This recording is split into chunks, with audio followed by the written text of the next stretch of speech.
ஆகிய இயேசு கிறிஸ்துவின் நாமத்தில் அன்பின் வாழ்த்துதலை தெரிவித்துக் கொள்கிறேன். இன்றைக்கு நாம் பார்க்க போகிறதான் குறள் அறத்துப்பால் பகுதிப்பட்ட 4வது குறள். கடவுள் வாழ்த்து முதல் அதிகாரத்தில் 4வது குறள். வேண்டுதல் வேண்டாம இலானடி சேர்ந்தார்க்கு யாண்டும் இடும்ப இல.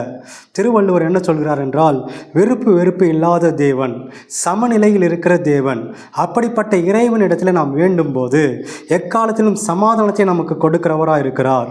அதைதான் வேதாகமத்தின் மூலமாக நாம் பார்க்கும்போது அப்போஸ்தலர் 10 அதிகாரம் 34வது வசனத்தில் பேதுரு எழுதுகிறார்.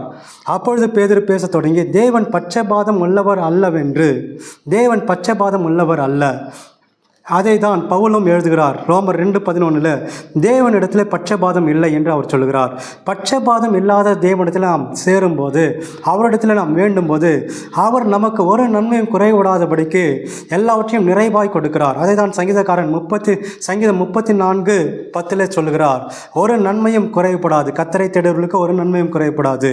அதை தான் யோவானில் இயேசு கிறிஸ்து சொல்லும்போது 16 அதிகாரம் 33வது வசனத்தில், என்னிடத்தில் உங்களுக்கு சமாதானம் உண்டாயிருக்கும் பொருட்டு இவைகளுக்கு சொன்னேன்.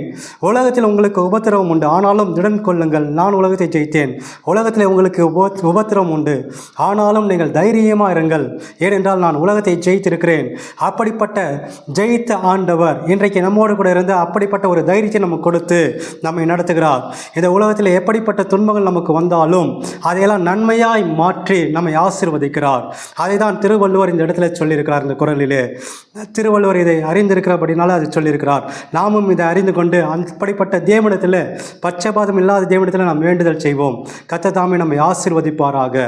அல்லேலூயா.